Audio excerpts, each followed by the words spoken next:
بسم اللہ الرحمن الرحیم۔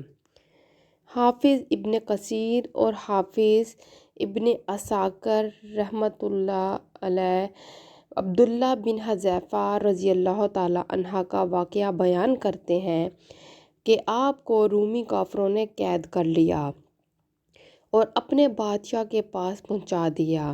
بادشاہ نے آپ سے کہا کہ تم نصرانی بن جاؤ، میں تمہیں اپنے راج پاٹ میں شریک کر لیتا ہوں اور اپنی شہزادی کو تمہارے ساتھ نکاح کر دیتا ہوں۔ عبداللہ بن حذیفہ رضی اللہ تعالیٰ عنہ نے جواب دیا کہ یہ تو کیا، اگر تو مجھے اپنی بادشاہت بھی دے دے اور تمام عرب کا راج بھی مجھے سونپ دے اور یہ چاہے کہ میں ایک آنکھ جھپکنے کے برابر بھی اپنے دین محمدی صلی اللہ علیہ وآلہ وسلم سے پھر جاؤں تو یہ بھی ناممکن ہے۔ بادشاہ نے کہا کہ پھر تجھے قتل کر دوں گا۔ حضرت عبداللہ بن حذیفہ رضی اللہ تعالیٰ عنہ جواب دیا کہ ہاں، یہ تجھے اختیار ہے۔ چنانچہ اسی وقت بادشاہ نے حکم دیا اور انہیں صلیب پر چڑھا دیا اور تیر اندازوں نے قریب سے بحکم بادشاہ ان کے ہاتھ پاؤں اور جسم کو چھیدنا شروع کر دیا۔ بار بار کہا جاتا کہ اب بھی نصرانیت قبول کر لو، اور آپ پورے صبر و استقلال سے فرماتے جاتے تھے کہ ہرگز نہیں۔ آخر بادشاہ نے حکم دیا کہ اسے سولی سے اتار لو اور پتیل کی بنی ہوئی دیگ خوب تپا کر آگ بنا کر لاؤ۔ چنانچہ وہ پیش ہوئی۔ بادشاہ نے ایک اور مسلمان قیدی کی بابت حکم دیا کہ اسے اس میں ڈال دو۔ اسی وقت حضرت عبداللہ بن حذیفہ رضی اللہ تعالیٰ عنہ کی موجودگی میں آپ کے دیکھتے ہوئے اس مسلمان قیدی کو اس میں ڈال دیا گیا۔ وہ مسکین صحابی اسی وقت چڑ مڑ ہو کر رہ گئے، گوشت پوشت جل گیا اور ہڈیاں چمکنے لگیں۔ پھر بادشاہ نے حضرت عبداللہ بن حذیفہ رضی اللہ تعالیٰ عنہ سے کہا کہ دیکھو، اب بھی وقت ہے، بات مان لو اور ہمارا مذہب قبول کر لو، ورنہ اسی آگ کی دیگ میں اسی طرح تمہیں بھی ڈال کر جلا دیا جائے گا۔ آپ نے پھر بھی اپنے ایمان جوش سے کام لے کر فرمایا کہ ناممکن ہے کہ میں خدا کے دین کو چھوڑ دوں۔ اسی وقت بادشاہ نے حکم دیا کہ انہیں چڑھی پر چڑھا کر اس میں ڈال دو۔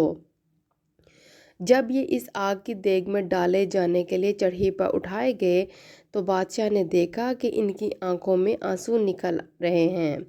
اس وقت اس نے حکم دیا کہ رک جائیے اور انہیں اپنے پاس بلا لیا، اس لیے کہ اب اسے امید بندھ گئی تھی کہ شاید اس عذاب کو دیکھ کر اس کے خیالات بدل گئے ہوں، میرا مان لے گا اور میرے مذہب کو قبول کر کے میری دامادی میں آ کر میری سلطنت کا ساجی بن جائے گا۔ لیکن بادشاہ کی یہ تمنا بے سود نکلی۔ حضرت عبداللہ رضی اللہ تعالیٰ عنہ نے فرمایا کہ میں صرف اس وجہ سے رویا تھا کہ آج اگر ایک ہی جان ہے جسے راہ خدا میں اس عذاب کے ساتھ قربان کر رہا ہوں، کاش میری روئیں روئیں میں ایک ایک جان ہوتی تو آج سب جانیں راہ خدا میں اسی کی طرح ایک ایک کر کے فدا کر دیتا۔ بعض روایات میں ہے کہ آپ کو قید خانہ میں رکھا اور کھانا پینا بند کر دیا۔ کئی دن کے بعد شراب اور خنزیر کا گوشت بھیجا، لیکن آپ نے اس بھوک پر بھی اس کی طرف توجہ نہ فرمائی۔ بادشاہ نے آپ کو بلا بھیجا اور اسے نہ کھانے کا سبب دریافت کیا تو آپ نے جواب دیا کہ اس حالت میں میرے لیے جائز تو ہو گیا ہے، لیکن میں تجھ جیسے دشمن کو اپنے بارے میں خوش ہونے کا موقع بھی نہیں دینا چاہتا۔ اب بادشاہ نے کہا کہ اچھا، تم میرے سر کا بوسہ لے لو تو میں تمہیں اور تمہارے ساتھ کے تمام قیدیوں کو رہا کر دیتا ہوں۔ آپ نے اسے قبول فرما لیا اور اس کے سر کا بوسہ لے لیا اور بادشاہ نے بھی اپنا وعدہ پورا کیا۔ آپ اس طرح سے اپنے ساتھیوں کو چھڑانے میں کامیاب ہو گئے۔ عبداللہ بن حذیفہ رضی اللہ تعالیٰ عنہ یہاں سے آزاد ہو کر حضرت عمر فاروق رضی اللہ تعالیٰ عنہ کے پاس پہنچے تو آپ نے انہیں بڑے ادب کے ساتھ ممبر رسول صلی اللہ علیہ وآلہ وسلم پر بٹھایا اور فرمایا کہ عبداللہ رضی اللہ تعالی عنہ اپنا واقعہ ہم کو بھی سناؤ۔